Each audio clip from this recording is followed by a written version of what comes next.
ನಮಸ್ತೆ, welcome to Manju's kitchen. ಹೇಗಿದ್ದೀರಾ ಎಲ್ಲರೂ? ನಾನು ಚೆನ್ನಾಗಿದ್ದೀನಿ. ಇವತ್ತು ದೋಸೆ ಮಾಡೋಣ ಅಂದ್ಕೊಂಡೆ.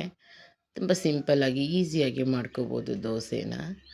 ಒಬ್ಬೊಬ್ಬರು ಒಂದೊಂದು ಥರ ದೋಸೆ ಮಾಡ್ತಾರೆ. ನಾನು 3 ಕಪ್ಪು ಅಕ್ಕಿ ತೊಗೊಂಡಿದ್ದೀನಿ, 1 ಕಪ್ಪು ಉದ್ದಿನಬೇಳೆ, 1 ಕಪ್ಪು ಸಬ್ಬಕ್ಕಿ ಸೇರಿಸಿ ನೆನೆಸಿ 6 ಅವರ್ ನೆನೆಸಿಟ್ಕೊಂಡಿದ್ದೀನಿ. ನೀವಿಲ್ಲಿ ನೋಡ್ತಾ ಇರ್ಬೋದು, 3 ಒಂದೇ ಸಲ ಮಿಕ್ಸ್ ಮಾಡಿ ನೆನೆಸ್ಕೊತೀನಿ ನಾನು ಯಾವಾಗಲೂ. ದೋಸೆಗಳಲ್ಲಿ ತುಂಬ ಥರ ದೋಸೆ ಇದೆ. ಸೆಟ್ ದೋಸೆ, ಮಸಾಲೆ ದೋಸೆ, ಹಾಫ್ ದೋಸೆ, ಆ ಥರ. ಈ ದೋಸೆನ ಇದು ರೆಗ್ಯುಲರಾಗಿ ಮನೆಯಲ್ಲೇ ಮಾಡ್ಕೊಳ್ಳೋ ಅಂಥ ದೋಸೆ. ನೀವು ರೇಷನ್ ಅಕ್ಕಿನಾದರೂ ತೊಗೋಬೋದು. ನಾವು ಮನೆಯಲ್ಲೇ ಬೆಳೆದಿರೋ ಅಕ್ಕಿನ ತೊಗೊಂಡಿದ್ದೀನಿ. ಇವಾಗ ನಾನಿಲ್ಲಿ 6 ಅವರ್ ನೆನೆದ ಮೇಲೆ ಅದಕ್ಕೆ ಮಿಕ್ಸಿ ಜಾರ್ಗೆ ಹಾಕ್ಕೊಂಡು ಸ್ವಲ್ಪ ನೀರು ಸೇರಿಸಿ ರುಬ್ಕೋತಾ ಇದ್ದೀನಿ. ತುಂಬ ನೈಸಾಗಿ ರುಬ್ಕೋಬೇಕು ಇದನ್ನು. ಈ ಥರ ರುಬ್ಬಿದ್ದೀನಿ, ನೀವು ನೋಡ್ತಾ ಇರ್ಬೋದು.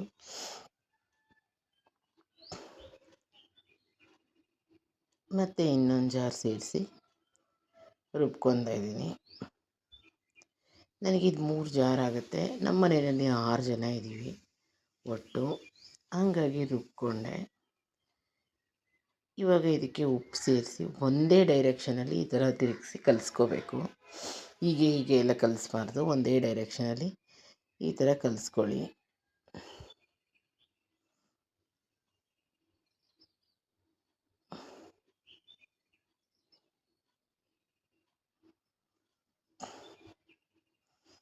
ಒಳ್ಳೆ ಹದಕ್ಕೆ ನಾನು ಇದನ್ನೇ ಕಲಸಿಟ್ಕೊಂಡಿದ್ದೀನಿ.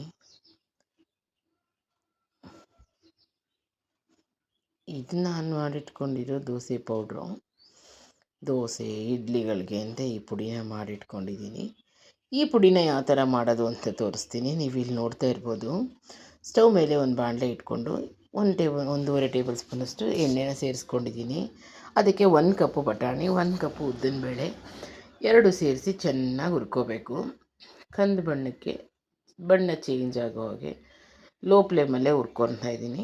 ನಿಧಾನವಾದ ಉರಿನಲ್ಲೇ ಇದನ್ನು ಹುರಿಬೇಕು. ತುಂಬ ಚೆನ್ನಾಗಿ ಘಮ ಬರುತ್ತೆ, ಮನೆಯೆಲ್ಲ ಘಮ ಘಮ ಅಂತ ಆಯಿತು.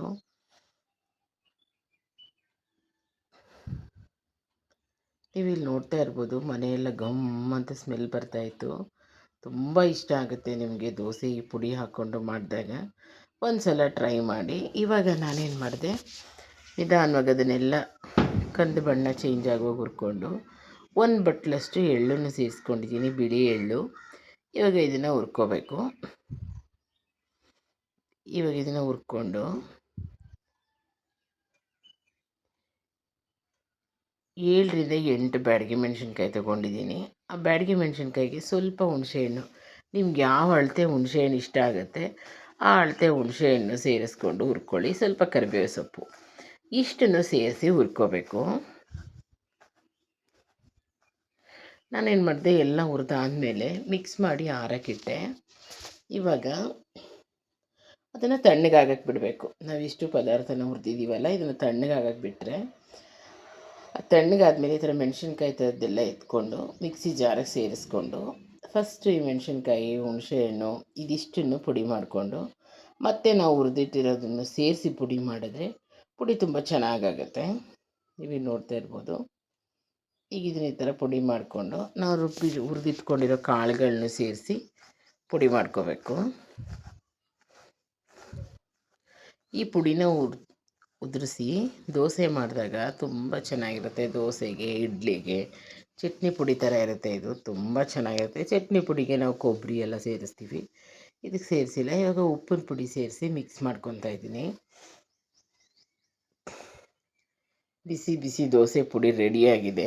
ಇವಾಗ ನಾನು ದೋಸೆನ ಹಿಟ್ಟನ್ನು ರಾತ್ರಿ ಕಲಸಿಟ್ಟಿದ್ನಲ್ಲ, ಈ ಥರ ಉಕ್ಕಿತ್ತು. ತುಂಬ ಚೆನ್ನಾಗಿ ಬಂದಿತ್ತು, ಸ್ಮೂತಾಗಿ ದೋಸೆಗಳು. ನಮ್ಮ ಮನೇಲಿ ಕ್ರಿಸ್ಪಿಯಾಗಿರಬೇಕು ದೋಸೆ, ಮೆತ್ತಗೆಲ್ಲ ಇದ್ದರೆ ಕೇಳಲ್ಲ.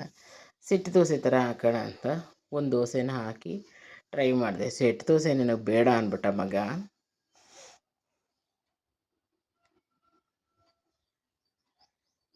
ಈ ಥರ ಸೆಟ್ ದೋಸೆ ಥರ ಹಾಕಿ ದೋಸೆ ಹಾಕ್ಬಿಟ್ಟು ಅದು ಪುಡಿನ ಉದುರಿಸ್ಬೇಕು ಮೇಲ್ಗಡೆ.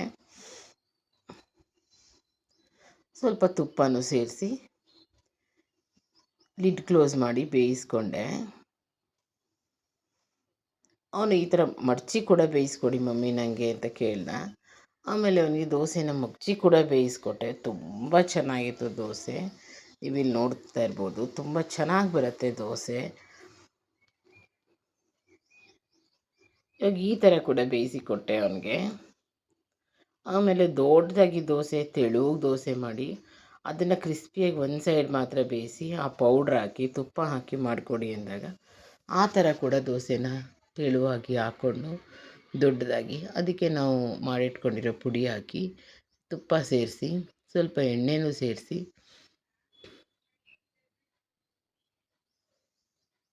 ದೋಸೆನ ಹಾಕಿದ್ದೀನಿ. ಈ ದೋಸೆಗೆ ನಾನು ಬದನೆಕಾಯಿ ಎಣ್ಗಾಯಿ ಮಾಡಿಕೊಂಡಿದ್ದೆ. ತುಂಬಾ ಟೇಸ್ಟಿಯಾಗಿ ಬಂದಿತ್ತು ಬದನೆಕಾಯಿ ಎಣ್ಗಾಯಿ ದೋಸೆ ಜೊತೆಗೆ. ಒಂದು ಸಲ ಟ್ರೈ ಮಾಡಿ. ನನ್ನ ಚಾನಲ್ನ ಸಬ್ಸ್ಕ್ರೈಬ್ ಮಾಡ್ಕೊಳ್ಳಿ. Thank you.